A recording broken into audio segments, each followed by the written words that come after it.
Kulve Taroth is currently a unique Elder Dragon in Monster Hunter World.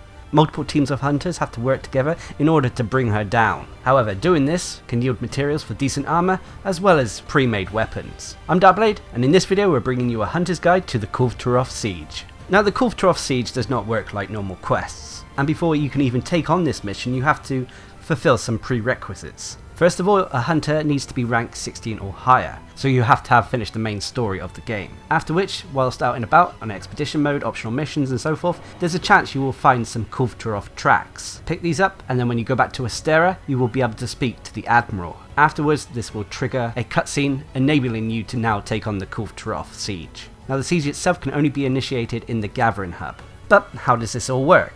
Now, the siege could be described as the session or the lobby you are in. Every gathering hub is separate, and every player in that gathering hub contributes towards the siege and its progress. When a siege is initiated, everyone in the gathering hub can take part in the mission. However, this won't be a 16-player hunt per se. It will split the players up into groups of 4, and each will have their own instance of the quest. However, everyone's progress will all go towards the siege pursuit level. As players break stuff, get more tracks, so on and so forth, the pursuit level will increase up to a maximum of 6.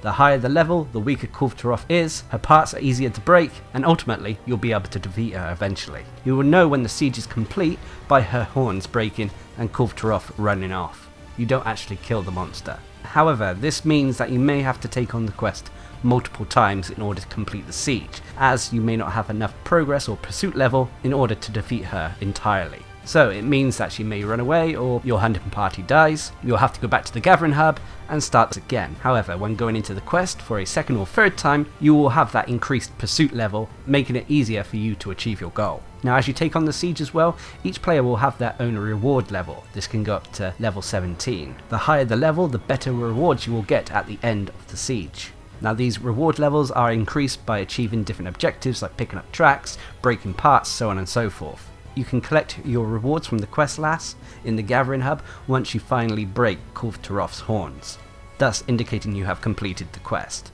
Don't forget as well, you can also loot different parts of Kulve Taroth as they break off, which can also lead to materials that you can use to craft armor. Now, it should be noted as well though, if you leave the gathering hub or the lobby you are in before the siege is completed, then it will erase all progress you've made on that specific siege and you'll have to start again. So before committing to doing a siege, make sure you have time to complete it, otherwise you'll miss out on rewards. But anyway, let's move on to talk about the 4 phases of Kulve Taroth.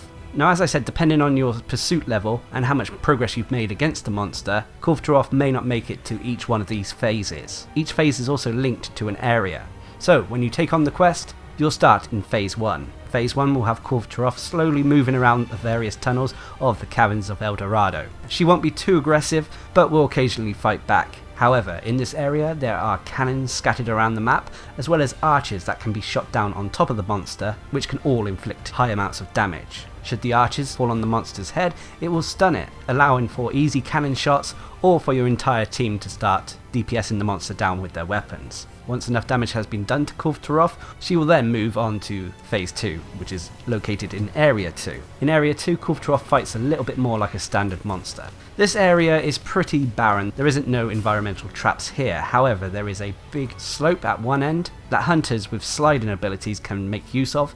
On top of that, there are multiple areas that you can use to jump off and mount Kulve Taroth. This will give hunters an opportunity to bring her down and for your party to deal some massive DPS. Now, again, once enough damage has been done, she'll go on to Area 3 or Phase 3.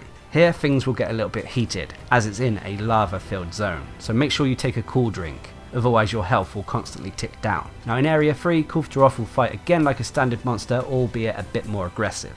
However, in this area, there are some environmental traps you can make use of, namely 3 boulders that are located in the ceiling. There is one located in the bigger landmass area of Area 3, and there are 2 located on the islands in the lava. Now, should you shoot these down and be able to hit the monster, it will deal massive damage. It will also stun her, so long as you hit her body or head. Now, on top of that, there are 2 volcanic vents located in this area that will periodically spew forth lava. Should Kulve Taroth or any hunter be on these vents when they activate, they will take massive damage. Now, the best tip I can give you is to try to stun Kulve Taroth with the boulders so she lands on one of these vents, which will lead to a lot of damage being done to her. Anyway, once enough damage has been done to her and enough progress has been made with the pursuit level, she will eventually shed her golden mantle and retreat to the final area, Area 4, and the final phase. Here she becomes very aggressive and she has very little parts you can break. At this point you can only break the tail or the horns, indicating you finished the siege. The Area 2 is quite basic. It is a circular arena with a central pillar. Now the central pillar, as well as 1 or 2 areas on the outer ring, can be run up and jumped off by hunters, which can potentially allow you to mount Kulve Taroth. However, Kulve Taroth is very aggressive in this area, and there are also drops of lava falling from the ceiling that can potentially damage and hurt a hunter. Nonetheless though, should the pursuit level of your siege be high enough and enough damage done by your hunting party, her horns will eventually break and you will have completed the siege. Now, it should be noted that with all these phases, except for phase 4, depending on the pursuit level and how many times you've already attempted the quests in a specific siege, it means she may not stay in the earlier phases for that long. For example, should you be at pursuit level 6 and you start a new quest during a siege, then it's doubtful she will stay in Area 1 and 2 for very long. So this is something to be aware of. It should be noted that Kulve Taroth is not immune to status ailments, so take this as an opportunity to put it to sleep and cause some decent damage to the monster. Anyway, once you've finished the quest, go back up to the gathering hub, like I said, to claim your rewards. These rewards are ready-made weapons, but unfortunately are random. So if you get a weapon that you're maybe not used to trying, now's a good opportunity to try it out.